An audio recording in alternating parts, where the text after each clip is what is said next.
자, 오늘 고린도전서 네 번째 시간입니다. 진짜 신앙은 몸으로 증명된다 하는 말씀으로 고린도전서 5장, 6장, 7장에 있는 말씀으로 여러분과 함께 나누고자 합니다. 오늘 우리가 읽은 고린도전서 5장부터 7장까지 말씀은 우리가 차마 입에 담기조차 부끄럽고 민망한 사건들로 가득 차 있습니다. 5장에는 이방인들조차 부끄러워할 음행도 그냥 음행이 아니고 아버지의 아내를 범하는 어떤 폐륜적인 성적 타락이 교인 가운데 일어났습니다. 또 6장으로 넘어가면 성도들 간의 물질과 이권 문제로 서로 다투다가 세상 법정으로 달려가 판사 앞에서 서로를 비방하고 고소하고 그런 수치스러운 일들이 벌어집니다. 그리고 7장에서는 거룩해야 할 가정의 질서가 무너지고 극단적인 방종과 극단적인 금욕주의가 뒤엉켜 결혼과 이혼의 문제가 심각한 혼란에 빠져 있습니다. 이 석장의 본문을 그냥 읽기만 해도 마음이 좀 무겁고 부끄러워집니다. 그래서 이 사건들의 겉모습이나 도덕적 현상 자체를 파헤치려는 것은 아닙니다. 나무에 썩은 열매가 열렸을 때 우리가 진짜 보아야 할 것은 열매가 아니라 그 열매를 맺게 한 뿌리라는 것입니다. 그러므로 오늘 이 시간 고린도 교회를 무너뜨렸고 안타깝게도 오늘날 현대교회의 거울이 되고 있는 도덕적 타락을 낳은 영적 타락의 본질이 무엇인가를 한번 우리가 짧은 시간이지만 함께 나누어 보고자 합니다. 그렇다면 예수를 믿는다는 성도들이 성령의 은혜가 넘친다는 고린도 교회가 어떻게 이토록 부끄러운 도덕적 타락으로 추락하게 되었을까라는 질문에 앞서서 모든 문제의 해결의 열쇠가 되는 질문입니다.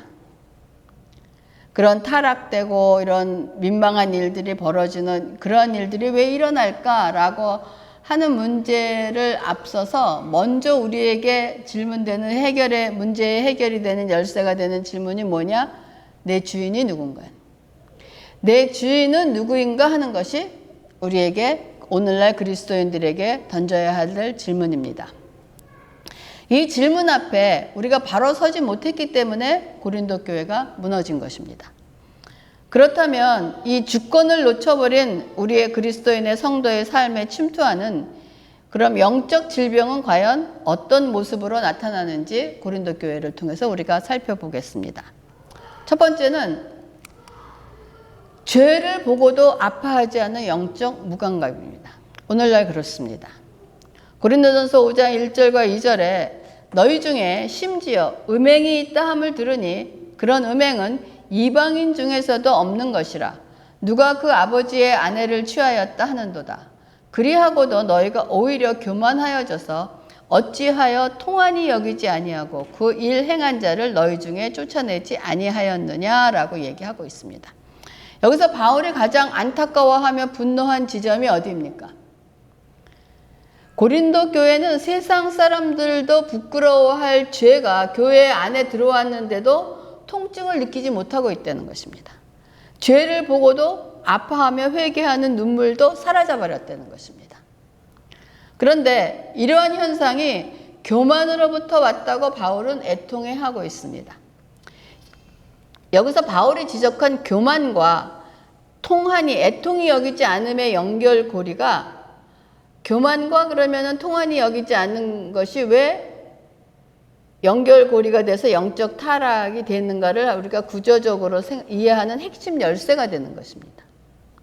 여기서 말하는 교만은 단순히 자랑이나 오만이 아니라 하나님의 말씀과 기준보다 자신들의 영적 지식, 은혜, 문화적 자유를 위에 두는 영적 오만함을 의미합니다.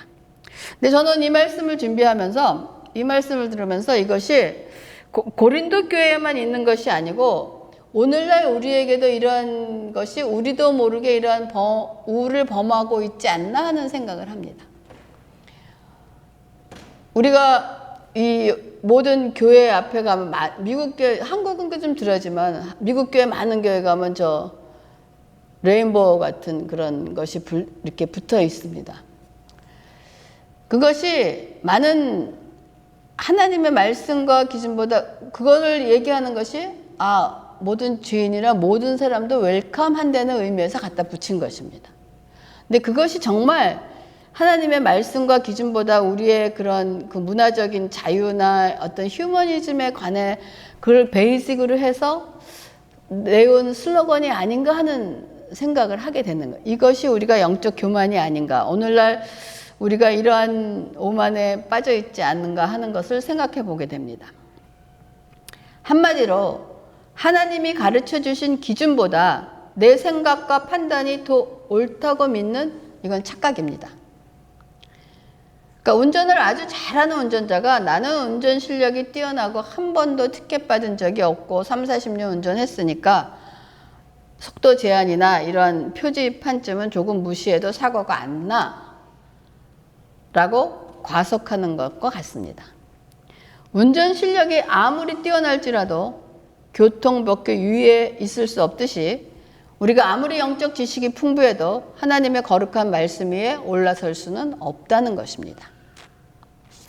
이런 교만의 상태가 죄를 자각하지 못하고 애통하지도 못하는 상태에서 나는 괜찮아 하고 있다는 것입니다. 오늘날 우리 교회 안에도 세상의 음란함과 물질주의와 이기주의가 깊이 들어와 있습니다. 사실 세상 사람들과 똑같이 돈에 집착합니다. 세상 사람들과 똑같이 성적 욕망을 쫓아가면서도 우리 마음속에 아무런 영적 통증이 없다면 우리는 지금 고린도 교회와 똑같은 영적 마비 상태에 있는 것입니다. 죄의 가장 무서운 단계는 죄를 짓는 것만이 아니라 죄를 짓고도 아파하지 않는 것입니다. 그러므로 영적 타락의 시작은 큰 죄를 짓는 순간이 아니라 죄를 짓고도 애통하지 않는 무감각함에서부터 시작된다는 것이 우리가 다시 한번 고린도 교회를 들여다보면서 오늘날 우리가 다시 생각해야 될 지점이라고 생각을 합니다. 두 번째, 영적 질병은 신앙과 삶을 분리하는 잘못된 영성입니다. 고린도전서 6장과 13절에 있는 말씀인데 이 말씀은 후대의 영지주의와 완전히 같은 형태는 아니지만 영과 육을 분리해서 생각하는 사고가 고린도 교회 안에 나타나고 있었습니다. 영은 거룩하지만 육체는 신앙과 아무런 상관이 없다. 영혼만 구원받았으면 됐지. 몸으로 무슨 죄를 짓든 내 영적 상태에는 영향이 없다라며 이러한 성적 방종을 자유라는 이름으로 포장하고 있었던 것입니다. 이 신앙과 삶의 분리는 옛날 영지주의자들의 그 이상한 이론에서만 나오는 것은 아닙니다. 바로 십자가의 희생을 싫습니다. 그렇지만 구원의 혜택만 누리고 싶은 우리의 이기심, 오늘날 우리가 그러한 마음을 혹시 품고 있지 않나 하는 생각을 해봅니다. 교회 안에서는 성도로 살지만 세상 속에서는 세상 사람으로 살아가려는 안일한 타협에서부터 시작된다는 것입니다. 예수를 내 영혼의 구원자로만 부르고 내 주머니의 돈과 내 몸의 정력과 내 일상의 주인으로는 모시지 않는 바로 그 순간 우리의 신앙은 삶과 분리되어 아무런 능력을 발휘하지 못하는 껍데기가 되고 만다는 것입니다. 그래서 고린도 교인들은 영은 거룩하니 몸으로 무슨 죄를 짓든 상관없다며 신앙과 삶을 분리했다는 것입니다. 그러나 바울은 로마서 12장에서 너희 몸을 하나님이 기뻐하시는 거룩한 산 제물로 드리라. 이는 너희가 드릴 영적 예배라고 몸에 대한 것을 굉장히 많이 강조하고 있었습니다. 그렇다면 이 영적 무감각과 이원론적 타락의 가장 깊은 바닥에 무엇이 자리 잡고 있기에 우리가 이런 생각을 할까요?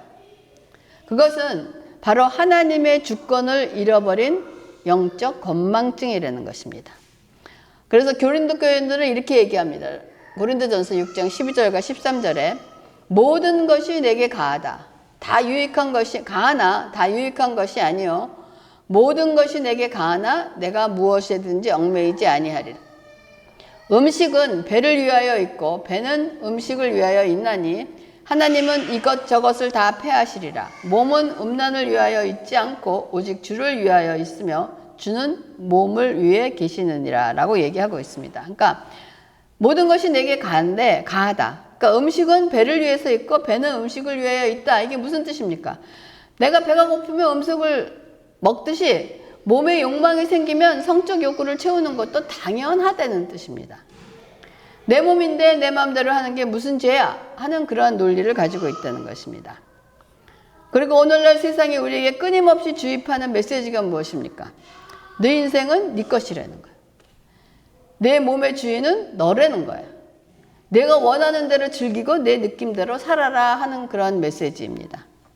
그러나 그리스도인의 자유는 내가 무엇이든지 할 수 있다. 무엇을 할 수 있는가가 아니라 이것이 나에게 유익한가인 것입니다.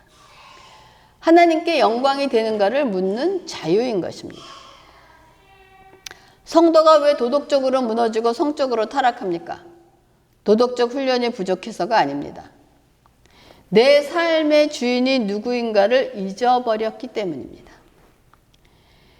예수님을 내 영혼의 구원자로만 모시고 내 몸, 내 돈, 내 시간, 내 관계의 주인으로 모시지 않는다면 신앙과 삶이 분리되어서 세상의 통제를 받지 않는 거룩한 존재가 되는 것이 아니라 순식간에 자신의 정욕과 본능의 노예로 전락하게 되어 있는 것입니다.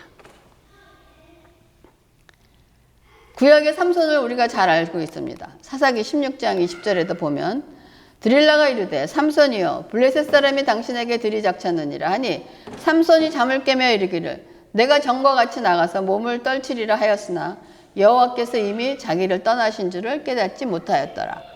삼손도 내가 전같이 하면 되겠지라고 생각했지만 이미 하나님의 능력이 떠난 것을 깨닫지 못했다라고 얘기하고 있습니다.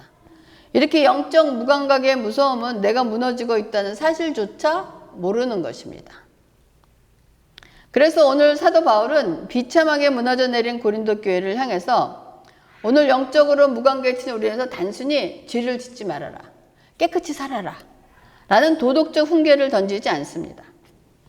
바울은 우리의 진짜 정체성이 무엇인지를 선포하며 복음의 자리로 우리를 다시 불러서 돌아오게 초청을 하고 있는 것입니다. 고린도전서 6장 19절과 20절입니다. 너희 몸은 너희가 하나님께로부터 받은 바 너희 가운데 계신 성령의 전인 줄을 알지 못하느냐. 너희는 너희 자신의 것이 아니라 값으로 산 것이 되었으니 그런즉 너희 몸으로 하나님께 영광을 돌리라 라고 얘기합니다. 바울이 왜 계속해서 영혼이 아니라 몸을 강조하고 있는지 우리가 주목해야 됩니다.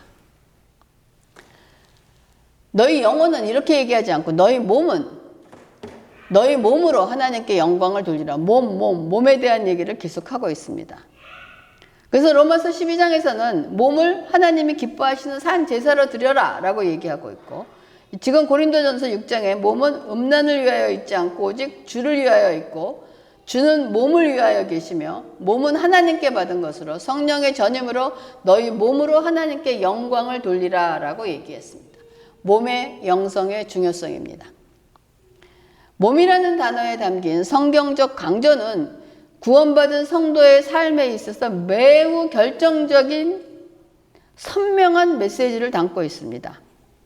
성경에서 몸은 단순히 육체를 말하는 것이 아닙니다.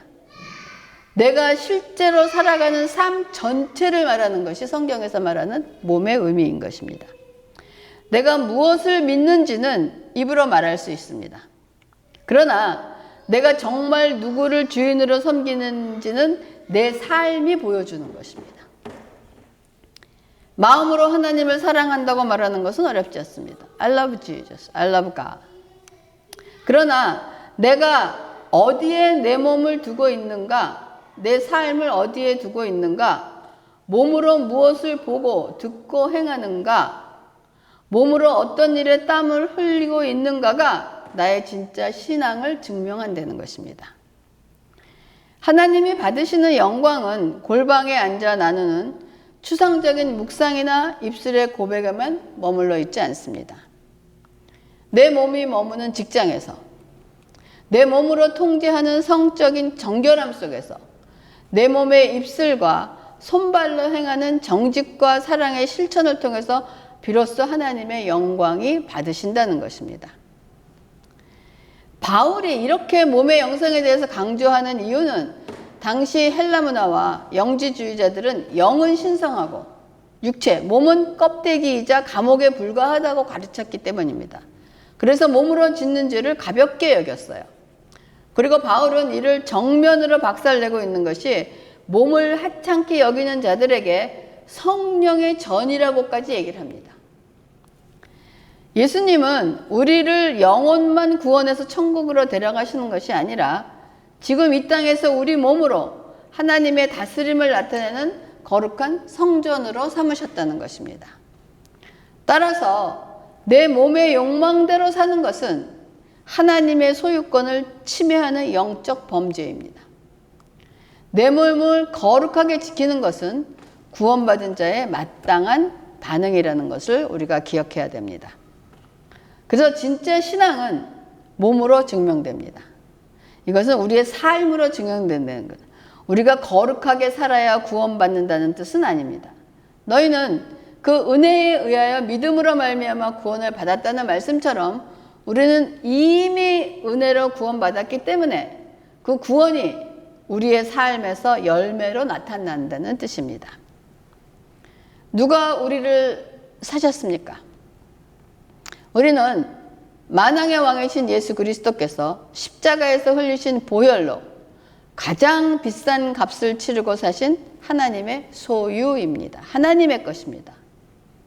그러므로 이제 우리는 우리 몸을 어떻게 사용할 것인가가 아니라 우리를 사신 주님께서 우리 몸을 어떻게 사용하기 원하시는가를 묻게 되는 것입니다. 우리는 내 마음대로 살 수 있는 내 자신의 것이 아닙니다.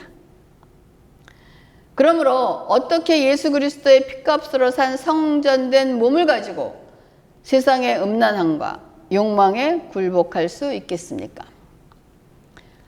어떻게 성령님이 거하시는 이 몸을 가지고 성도 간에 돈 몇 푼 때문에 싸우고 세상 법정에서 비방할 수 있겠습니까? 여러분, 도덕적 타락을 이기는 힘은 나의 결심이나 윤리적 노력에 있지 않습니다. 나는 주님의 피값으로 산 성전이다 라는 강력한 영적 정체성을 회복하는 데 있습니다. 오늘 이 시간 우리 안에 있는 영적 무감각을 깨트리고 하나님 앞에 정직하게 나가야 됩니다.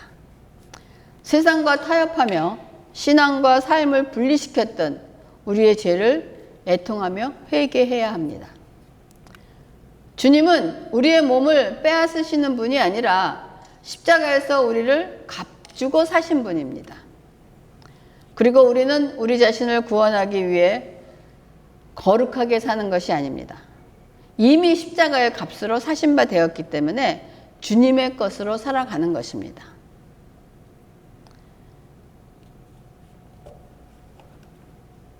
내 몸은 여러분 내 것이 아닙니다. 내 삶도 내 것이 아닙니다. 나는 십자가의 값으로 산 사람입니다.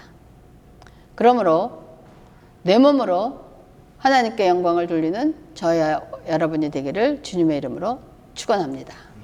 기도하겠습니다. 하나님, 오늘 우리에게 주시는 진짜 신앙은 내가 무엇을 말하느냐보다 나를 값주고 사신 예수님을 내 삶의 주인으로 인정하며 어떻게 살아가느냐에 드러난다고 오늘 고백합니다. 아버지 하나님, 우리의 삶 속에서 아버지 우리의 신앙과 우리의 삶이 분리되지 않게 하시고 내 삶을 통하여 살아계신 하나님의 영광, 우리의 모든 것이 나타날 수 있도록 인도하시고 축복하여 주시옵소서. 감사를 드리면서 모든 말씀 예수님의 이름으로 기도합니다. 아멘.